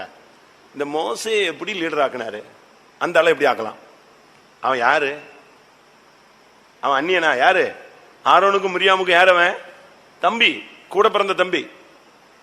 2 பேரும் உட்காந்து தனியாவே பேசுறாங்க. இவன் பெரிய லீடர் மாதிரி காட்டிக்கிறான். இவன் தான் பெரிய ஆளா? அவன் கல்யாணம் கட்டினது யார? கல்யாணம் கட்டினது யார? ஒரு எத்தியோப்பிய ஸ்திரியை கட்டியிருக்கிறான். ஆனா இங்க நின்றுகிட்டு உபாகமத்துல என்ன சொல்லிட்டு இருக்கான்? அந்நியர்களோட சம்பந்தம் கலவாதீங்க. இவன் செஞ்சதே தப்பு, இவன் என்னத்தை நமக்கு பிரசங்கம் பண்றது? இப்படித்தான் பேசினாங்க. இப்படி இந்த ஜனங்களுக்கு சும்மா இருக்கவே மாட்டான். சும்மா இருக்கும் போதே எதை கிளப்பி விட்டுருவான்.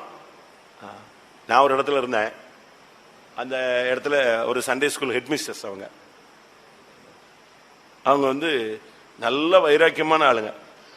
பட் அவங்க கல்யாணம் பண்ணும்போது யாரையோ விருப்பப்பட்டு அவங்க கல்யாணம் கட்டியிருக்காங்க. அவரும் இப்ப விசுவாசி, இவங்களும் என்னது விசுவாசி. அது நடந்து 35 வருஷம் ஆயிடுச்சு. இப்ப அவங்க யாரு? சண்டே ஸ்கூல்ல ஹெட்மிஸ்டர்ஸ். சண்டே ஸ்கூல்ல இருக்கிற ஒரு சாதாரண டீச்சரு ஏதோ ஒரு பிரச்சனைக்கு அது பேசுது. என்ன பேசுது? இந்த பொம்பளையை கொண்டு ஹெட்மிஸ்டர்ஸ் ஆக்கி விட்டாங்க. அவ அந்த காலத்திலேயே ஒருத்தனை கல்யாணம் கட்டின, வேற ஆளை கல்யாணம் இஷ்டத்துக்கு போய் கல்யாணம் கட்டினவளை கொண்டு போய் என்ன செஞ்சிருக்கு? இப்போ நமக்கு டீச்சரா வச்சிருக்கு, ஹெட் மாஸ்டரா வச்சிருக்கு. இந்த பொம்பளை சொல்றதை நான் கேட்கணுமா? யாரு சொல்றது? இது 35 வருஷத்துக்கு முன்னால் நடந்து, அதுக்கு பிறகு அவங்க சபைக்குள்ள ரட்சிக்கப்பட்டு ஞானசானம் எடுத்து பரிசுத்தாவி பெற்று ராபோஜன் எடுத்து 35 வருஷம் ஆச்சு. 35 வருஷத்துக்கு பிறகு யார் பேசுறா? மிரியாம் பேசுறா. நான் ஓப்பனா சொல்றேன், அந்த பேசின பிள்ளை இன்னைக்கும் பைத்தியமா இருக்கு. பேசின பிள்ளை இன்னைக்கு எப்படி இருக்கு? மெண்டலா இருக்கு. சபையில அவங்க ஊழியம் செய்யறாங்க, இவளுக்கு அந்த ஊழியம் போயிடுச்சு, எல்லாமே போயிடுச்சு. அதுக்கு தான் அடிக்கடி நான் பிரசங்கத்துல சொல்றேன், இல்ல சுத்திரி படத்துல சொல்றது, தேவன் மன்னித்ததை நீ என்ன செய்யக்கூடாது. ஒருவனுக்கு தேவன் ஒரு காரியத்தை மன்னிச்சிருப்பாரு, அவன் செஞ்ச தப்ப எங்கேயோ உட்கார்ந்து அழுது மன்னிப்பு கேட்டிருப்பான், அதை ஆண்டவர் மன்னிச்சிருப்பாரு. அதை நீ என்ன செய்யக்கூடாது, திரும்ப அதை பேசவே கூடாது. அது அவன் பாடு, அவர் பாடு. அவனுக்காக அவர் ரத்தம் சிந்தி இருக்கிறாரு, அடிபட்டு இருக்காரு. உனக்கு எப்படி ரத்தம் சிந்தினாரோ அதே மாதிரி அவனுக்கு நெஞ்சிருக்காரு, ரத்தம் சிந்தி இருக்கிறாரு. நீ மன்னிப்பு கேட்கல அவனை பத்தி பேசுனதுக்கு, ஆனா அவன் தன்னுடைய வாழ்க்கையில் நடந்த தோல்விக்கு நெஞ்சிருக்கிறான், மன்னிப்பு கேட்டிருக்கிறான். அது நீ திருப்பி பேசுறதுக்கு உனக்கு என்ன கிடையாது. நீங்க படிச்சு பாருங்க, என்னாகும் 12ஆம் அதிகாரம் 1ஆம் வசனத்துல ஆரோனும் மிரியாமும் உட்கார்ந்து பேசுவாங்க. அத மோசேக்கு அந்த மேட்டரே தெரியாது, அவன் வீட்டுல உட்கார்ந்து இருப்பான். ஆனா கர்த்தர் அதை கேட்டார். வாசிங்க. எத்தியோப்பிய தேசத்து ஸ்திரீயை மோசே விவாகம் பண்ணி இருந்தபடியினால் மிரியாமும் ஆரோனும் அவன் விவாகம் பண்ணின எத்தியோப்பிய தேசத்து ஸ்திரீ நிமித்தம் அவனுக்கு விரோதமாய் பேசி, கர்த்தர் மோசே கொண்டு மாத்திரம் பேசினாரோ, எங்களை கொண்டும் அவர் பேசுறது இல்லையோ என்றார்கள். கர்த்தர் அதை கேட்டார். யார் கேட்டது? மோசே அங்க இல்ல. வாக்குவாதம் பண்றதுக்கு, தப்புன்னு சொல்றதுக்கோ, சரின்னு சொல்றதுக்கோ, நியாயம் பேசுறதுக்கோ மோசே அங்க இல்ல. யார் கேட்டாத? கர்த்தர் கேட்டார். அதனாலதான் இந்த விஷயத்துல நீங்க சும்மா சும்மா கலகம் கலப்பக்கூடாது. ஒரு சில வீட்டுல பாருங்க, காலையில நல்லா இருப்பாங்க, திடீர்னு புயல் அடிச்சிடும். 10 நிமிஷத்துல நெஞ்சிடும். 10 நிமிஷத்துல என்ன விஷயம்? ஈரோ குளிதோன் வீசிடும் டாமால். நீங்க அப்போஸ்தலர் நடபடிகள் 27ஆம் அதிகாரம் படிச்சு பாத்தீங்கன்னா, தென்றல் அடித்தது. தென்றல் அடிச்சதுன்னு நினைச்சிட்டு இருக்கும் போது எதை அடிச்சிருச்சு? வந்துருச்சு. இதுதான் நம்ம வீட்டுல அடிக்கடி நடக்குது. உலகத்திலேயாவது புயல் ஒரு வருஷத்துல 2-3 அடிக்குது, இது 365 நாள் அடிக்குது. 13:14. அப்போஸ்தலர் 27:13-14. தென்றல் மெதுவாய் அடித்தபடியால் தாங்கள் கோரினது கைகூடி வந்தது என்று எண்ணி அவ்விடம் விட்டு பெயர்ந்து கிரேத்தா தீவுக்கு அருகாக ஓடினார்கள். கொஞ்ச நேரத்துக்குள்ளே யூரோக்ளிதான் என்னும் கடுங்காற்று அதில் மோதிற்று. இப்ப நம்ம வீட்டுல எல்லாம் இதுதான். இன்னைக்கு எங்கேயாவது யார் வீட்டுல புயல் அடிச்சுதா? புயல் அடிச்சு கரை சேர்ந்து நீங்க எங்க ஓடி வந்திருப்பீங்க. கோயிலுக்காவது போயிடுவோம், அப்பா சோத்திரம் சோத்திரன்ட்டு. நீ வந்தாவா வராட்டா போன்னு பைபிள் தூக்கிட்டு ஓடி வந்துட்டீங்களா? தென்றலும் அடிக்குது, அதே வீட்டுல எது அடிக்குது? திருப்பி தமிழ்ல சொல்லுவான், புயலுக்கு பின் அமைதி. அமைதியா உட்காந்துருப்பாங்க. இவங்க அவங்ககிட்ட பேச மாட்டாங்க, அவங்க இவங்ககிட்ட பேச மாட்டாங்க. அம்மா பையன்கிட்ட பேச மாட்டாங்க, அம்மா பிள்ளைகிட்ட பேச மாட்டாங்க, புருஷன் மனைவிட்ட பேச மாட்டாங்க. இது எப்படி ஒரு அமைதியா ஒரு 3 நாள் என்ன செய்யும்? திருப்பி போகும். காத்திருப்பு கூட்டம் வந்த உடனே திருப்பி மன்னிப்பு, ஐக்கியம், சமாதானம். ஞாயிற்றுக்கிழமை காலையில எழுப்புதல், திங்கக்கிழமை தென்றல், செவ்வாய்க்கிழமை என்னது? இப்படித்தான் இன்னைக்கு இப்படியே நார்மலா ஓடிக்கிட்டே இருக்கு. காரணம் என்ன தெரியுமா? இந்த கலகத்தின் ஆவி எங்க இருக்கு? ஒன்னு புருஷனுக்குள்ள இருக்கு, இல்ல மனைவிக்குள்ள இருக்கு, இல்ல பிள்ளைகளுக்குள்ள இருக்கு. யாருக்குள்ளையாவது இந்த ஸ்பிரிட் மறைஞ்சிருக்கு. இது கிளம்பி வரும்போது எதா மாறுது? புயலாய் மாறுது. கலகம் என்ன அர்த்தம்? கலகத்தினுடைய இன்னொரு அர்த்தம் துரோகம். கலகத்தினா இன்னொரு அர்த்தம் முரட்டாட்டம். கலகம்னா இன்னொரு அர்த்தம் துஷ்டத்தனம். புலம்பல் 3ஆம் அதிகாரம் 42ஆம் வசனம். புலம்பல் 3ஆம் அதிகாரம் 42ஆம் வசனம். நாங்கள் துரோகம் செய்து கலகம் பண்ணினோம். துரோகம் செய்து கலகம் பண்ணினோம். கலகத்தோடு நீங்க சேரக்கூடாதுன்னா துரோகத்தோடு சேரக்கூடாது. நம்ம ஒரு காலத்துல துரோகிகளா இருந்தவர்கள், அப்படித்தான் பைபிள் சொல்லுது. சங்கீதத்துல நீங்க படிச்சு பாத்தீங்கன்னா, துரோகிகளாகிய மனிதர்களுக்கு அவர் வரங்களை அளித்தார். சங்கீதம் 68:18. தேவரீர் உன்னதத்துக்கு ஏறி சிறைப்பட்டவர்களை சிறையாக்கி கொண்டு போனீர். தேவனாகி கர்த்தர் மனுஷருக்குள் வாசம் பண்ணும் பொருட்டு துரோகிகளாகிய மனுஷர்களுக்காகவும் வரங்களை பெற்றுக் கொண்டீர். ஒரு காலத்துல நம்ம துரோகிகளாகிய மனிதர்களா இருந்தோம். ஆனா இதுக்குள்ள வந்துட்ட பிறகு நம்ம கலகக்காரலாய் மாறக்கூடாது. நல்லா புரிஞ்சுக்கோங்க. உங்களால பிரச்சனை கிரியேட் ஆகவே கூடாது. ப்ராப்ளம் யார் மூலமா வரக்கூடாது. அப்படி ஒவ்வொரு புருஷனும், ஒவ்வொரு மனைவியும், ஒவ்வொரு பிள்ளைகளும், ஒவ்வொரு ஊழியர்களும் ஒரு தீர்மானம் பண்ணணும். ஏன் மூலமா என்ன வராது? பிரச்சனை வராது. நான் எவ்வளவு நாளும் தாழ்ந்து போறேன், எவ்வளவு நாளும் விட்டு கொடுக்குறேன், எவ்வளவு நாளும் சகிச்சுக்கிறேன், ஏன் மூலமா ப்ராப்ளம் கிரியேட் ஆகாது. அப்படி ஒரு தீர்மானம் எடுக்க முடியுமா? விட்டா தலைக்கு மேல ஏறி போறாங்க அப்படிம்பீங்க. உங்களுக்கு இப்படி பேசத்தான் தெரியுமே தவிர கலகத்தை அமர்த்த தெரியாது. கலகத்தை கண்ட்ரோல் பண்ணதுக்கு உங்களுக்கு சக்தி கிடையாது. ஆனா கலகத்தை உண்டாக்கக்கூடிய என்ன இருக்கு? சக்தி இருக்கு. நாங்கள் துரோகம் செய்து கலகம் பண்ணினோம். நாம மனைவிக்கு துரோகம் பண்ணக்கூடாது, புருஷனுக்கு துரோகம் பண்ணக்கூடாது, பிள்ளைகளுக்கு துரோகம் பண்ணக்கூடாது, பெற்றோர்களுக்கு துரோகம் பண்ணக்கூடாது, ஊழியத்துக்கு துரோகம் பண்ணக்கூடாது, சபைக்கு துரோகம் பண்ணக்கூடாது, ஆண்டவருக்கு நாம் துரோகம் பண்ணக்கூடாது. அது ஒரு கலகம். நீங்க துரோகம் பண்ணுகிறவர்களோடு நீங்கள் கலக்கவே கூடாது. வேறுபாட்டின் ஜீவியம் நீங்க ரொம்ப கவனமா எடுக்கணும். எரேமியா 5ஆம் அதிகாரம் 23ஆம் வசனம். எரேமியா 5:23. எனக்கு பயப்படாது இருப்பீர்களோ என்று கர்த்தர் சொல்லுகிறார். அலைகள் மோதி அடித்தாலும் மேற்கொள்ளாதபடிக்கும், அவைகள் இறைந்தாலும் கடவாதபடிக்கும், கடக்க கூடாத நித்திய பிரமாணமாக சமுத்திரத்தின் மணலை எல்லையாய் வைத்திருக்கிறவராகிய எனக்கு முன்பாக அதிராதிருப்பீர்களோ? இந்த ஜனங்களோ முரட்டாட்டமும் கலகமுமான இருதயம் உள்ளவர்கள், முரட்டாட்டம் பண்ணி போய்விடுகிறார்கள். 5:23 தானே நான் சொன்னேன். இந்த ஜனங்களோ முரட்டாட்டமும் கலகமும் உள்ள இருதயம் உள்ளவர்கள், முரட்டாட்டம் பண்ணி போய்விடுகிறார்கள். முரட்டாட்டம் கலகம். the stubbornness nature, கீழ்ப்படியாது, பிடிவாதம். அப்படியே நிப்பாங்க. ஒரு சில பிள்ளைகளை நீங்க அடிச்சு பாருங்க, அடி வலிக்கும், ஆனா அது சட்டை பண்ணாது, அப்படியே நிற்கும். ஏன்னா மனசுல என்னது? பயங்கர வைராக்கியம், முரட்டுத்தனம், பிடிவாதம். இதெல்லாமே கலகக்காரருடைய சுபாவம். இப்படிப்பட்ட ஜனங்களோடு நீங்க என்ன செய்யக்கூடாது? சேரக்கூடாது. முரட்டாட்டம் உள்ள ஜனங்களோடு நீங்க சேர்ந்தீங்கன்னா கொஞ்ச நாட்கள்ல உங்களுடைய நேச்சர் எப்படி மாறிடும்? ஸ்டபன் நேச்சரா மாறிடும். நம்முடைய ஜீவியத்தை தெய்வீகமா கொண்டு வர்றதுக்கு இயேசுவோடு சேரணும். நம்ம இயேசுவோடு சேர்ந்தோம்னா தப்பிடுவோம். காட்டொலிவு மரத்தோடு சேர்ந்தினா உனக்கு என்ன நடக்கும்? கசப்பும் வைராக்கியம் தான் உனக்கு சேரும். அதனால தான் பைபிள் சொல்லுகிறது, ராஜாவுக்கும் கர்த்தருக்கும் பயந்து நட, கலகக்காரரோடு நீ என்ன செய்யாதே, சேராதே. நீதிமொழிகள் 17:11. துஷ்டன் கலகத்தையே தேடுகிறான். துஷ்டன் கலகத்தையே தேடுகிறான். அதனால தான் சொன்னேன், கலகம்னா துஷ்டன். துஷ்டன் கலகத்தையே தேடுறான். அவனுக்கு எது வந்தாலும் உடனே பிரச்சனையை கிரியேட் பண்ணும். ஒரு சிலர் பாருங்க, இந்த குட்டையை கிளப்பி அவனுடைய குட்டையை கலக்குவான். ஆனா அவன் எதை பிடிச்சிட்டு போயிடுவான்? மீனை பிடிச்சிட்டு போயிடுவான். அவன் காரியத்தை கரெக்டா செஞ்சுட்டு போயிட்டே இருப்பாங்க. நீங்க யோசிச்சு பாருங்க, இந்த திருடிட்டு ஓடுவாங்க, பின்னால விரட்டிட்டே போவாங்க. அவனும் கொஞ்ச நேரத்தில் இவங்க கூட சேர்ந்து யாரை கத்த ஆரம்பிச்சிருவான். இப்படி ஒரு சுத்தி சுத்தி இவன் சேர்ந்து வந்துருவான். சேர்ந்து வந்துட்டு என்ன செய்வான்? இவனும் சேர்ந்து ஓடிக்கிட்டே இருப்பான். திருடன் திருடன் திருடன் திருடன். இவன் தானே திருடன், இவனும் சேர்ந்து தானே ஓடிக்கிட்டு இருக்கான். இன்னைக்கு அப்படித்தான் இருக்கு. நம்மள அநேகர் ஓடிக்கிட்டு இருக்கிறோம். கலகம், துஷ்டத்தனங்கள். துஷ்டன் கலகத்தை தேடுகிறான். உங்களுக்கு சமானத்தை தேடுறீங்களா, நீங்க கலகத்தை தேடுறீங்களா? யோசிச்சு பாருங்க. கலகக்காரரோடு கலவாதே. கடைசியாக யாத்திராகமம் 23 அதிகாரம் 1 வசனம். யாத்திராகமம் 23:1. அபாண்டமான சொல்லை ஏற்றுக்கொள்ளாயாக, கொடுமையுள்ள சாட்சிக்காரனாய் இருக்க ஆகாதவனோட கலவாயாக. ஆகாதவனோடு கலவாயாக. அபாண்டமான சொல்லை ஏற்றுக்கொள்ளாயாக, கொடுமையுள்ள சாட்சிக்காரனாய் இருக்க ஆகாதவனோடு கலவாயாக. ஆகாதவனோடு நீ சேர்ந்துட்டேன்னு சொன்னா நீ கொடுமையுள்ள சாட்சிக்காரனாய் மாறுவாய். ஆகாதவன்னா யாரு? 15 சங்கீதம் 4 வசனம். ஆகாதவன் தீழ்ப்பானவன், அவன் கர்த்தருடைய பர்வதத்திலே ஏறமாட்டான். ஆகாதவன் அவன் பார்வைக்கு தீழ்ப்பானவன், கர்த்தருக்கு பயந்தவர்களையோ கனம் பண்ணுகிறான். பாருங்க, அந்த அதிகாரத்தில் நீங்க படிச்சு பாத்தீங்கன்னா, யார் உம்முடைய கூடாரத்தில் தங்குவான், யார் உம்முடைய பரிசுத்த பர்வதத்தில் வாசம் பண்ணுவான்?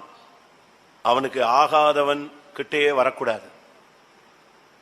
ஆகாதவனோடு நீங்க கலக்கவே கூடாது. ஆகாதவன் அவன் பார்வைக்கு, தேவனுடைய பர்வதத்தில் போறவனுக்கு ஆகாதவன் யாரு? தீழ்ப்பானவன். ஆகாதவனோடு சேரவே கூடாது. ஆகாதவன் என்ன? இசைந்து செல்லாதவன்.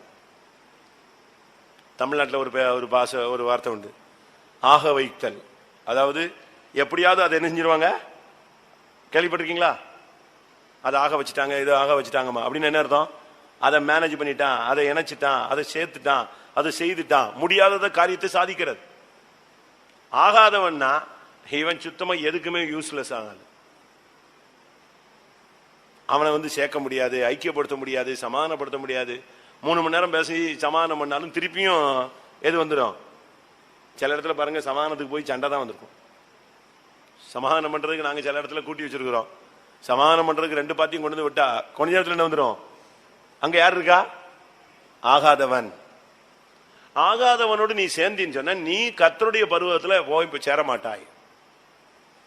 ஆகாதவன் உன் பார்வைக்கு தீழ்ப்பானவனா இருக்கணும். ஆகாதவனோடு நீ சேர்ந்துட்ட, நீ கர்த்தருடைய கூடாரத்திலும் தங்க முடியாது, தேவனுடைய பர்வதத்தில் வாசம் பண்ணவும் முடியாது. அதனாலதான் வேதம் சொல்லுகிறது, இவர்கள் ஜாதிகளோடு கலவாமல் தனித்து வாசம் பண்ணுவார்கள். இன்றைக்கு எத்தனை பேர் இந்த மாலை வேளையில ஒரு வேறுபாட்டின் ஜீவியத்தை நீங்கள் வாஞ்சிக்கிறீர்கள்? எல்லாரும் கண்களை மூடுவோம். வேறுபாட்டின் ஜீவியம் செய்யாதவன் கர்த்தருடைய பர்வதத்தில் ஏற முடியாது, தேவனுடைய கூடாரத்திலே வாசம் பண்ண முடியாது. ஆமென். இந்த மாலை வேளையில நாம் தீர்மானம் எடுக்க வேண்டிய ஒரு நேரம். ஆண்டவரே, நான் ஜாதிகளோடு கலக்க மாட்டேன். ஆண்டவரே, நான் அலப்புவாயனோடு கலக்க மாட்டேன். ஆண்டவரே, நான் வசனத்துக்கு கீழ்ப்படியாதவர்களோடு கலக்க மாட்டேன். ஆண்டவரே, நான் கலகக்காரனோடு கலக்க மாட்டேன். ஆண்டவரே, ஆகாதவனோடு நான் கலக்க மாட்டேன். எத்தனை பேர் அப்படி தீர்மானம் எடுக்கிறீர்கள்? அப்படி தீர்மானம் எடுக்கிற கண்களை மூடி முழங்கால் படியிட்டு தேவனுடைய சன்னிதானத்தில் உங்களுடைய அறிக்கையை ஏறெடுங்கள். வேறுபாட்டின் ஜீவியம் பரிசுத்தத்தின் துவக்கம். வேறுபாட்டின் ஜீவியம் பரிசுத்தத்தின் பூரணம். ரட்சிப்பின் துவக்கமே வேறுபாட்டின் ஜீவியம் தான். ரட்சிப்பின் பூர்ணமும் இந்த பூமியை விட்டு நாம் வேறுபட்டு போகிறது தான். மனுஷரிலிருந்தும் பூமியிலிருந்தும் மீட்கப்பட்டவர்கள் மாத்திரமே பரலோகத்துக்கு போக முடியும். வேறுபாட்டின் ஜீவியத்தில் உண்மையா இருக்கிற ஜனங்கள் மாத்திரமே பரலோகத்தில் கர்த்தருடைய கூடாரத்திலே தங்குவார்கள், தேவனுடைய பர்வதத்திலே அவர்கள் இணைவார்கள். எத்தனை பேர் இந்த மாலை வேளையில இந்த வசனங்களை உங்களுக்கு என்று எடுத்துக்கொள்ளுகிறீர்கள்? வாழ்க்கை மாற விரும்பினால் இந்த வசனத்துக்கு உங்களை சமர்ப்பியுங்கள். கிருபை, வல்லமை, பலன், வசனத்தின் ஜீவன் நம்முடைய மத்தியில் இறங்கட்டும். கர்த்தாவே, நான் உம்முடைய பர்வதத்தில் வாசம் பண்ண விரும்புகிறேன். தனித்து உம்மோடு வாசம் பண்ண விரும்புகிறேன். கண்மலையின் உச்சியிலிருந்து நான் அந்த ஜனத்தை காண்கிறேன். அவர்கள் ஜாதிகளோடு கலவாமல் தனித்து வாசம் பண்ணுவார்கள். அந்த ஜனங்களை நான் சபிப்பது எப்படி, அந்த ஜனத்தை நான் வெறுப்பது எப்படி என்று சொல்லுகிறான். நீங்கள் வேறுபாட்டின் ஜீவியத்தை செய்தால் எந்த சாபமும் எந்த மந்திரமும் உன்மேல் பலிக்காது. வேறுபாட்டின் ஜீவியத்தில் நீ உண்மையா இருந்தால் பூர்ணத்திலே கர்த்தருடைய பர்வதத்திலே நீ போய் சேருவாய். ஆண்டவருடைய கூடாரத்தில் வாசம் பண்ணக்கூடிய பாக்கியம் உனக்கு கிடைக்கும்.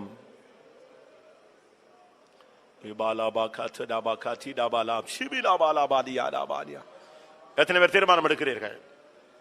நான் ஜாதிகளோடு கலக்க மாட்டேன், அலப்பு வாயனோடு கலக்க மாட்டேன், வசனத்துக்கு கீழ்ப்படியாளர்களோடு நான் சேர மாட்டேன், கலகக்காரரோடு சேர மாட்டேன், ஆகாதவர்களோடு நான் சேர மாட்டேன். அப்படி தீர்மானம் எடுக்கிறவர்கள் தேவனை நோக்கி பாருங்கள். ஆமென். நீங்கள் எடுத்த தீர்மானத்தின்படி ஜீவிக்க ஒரு கிருபையை பெற்றுக் கொள்ளுங்கள்.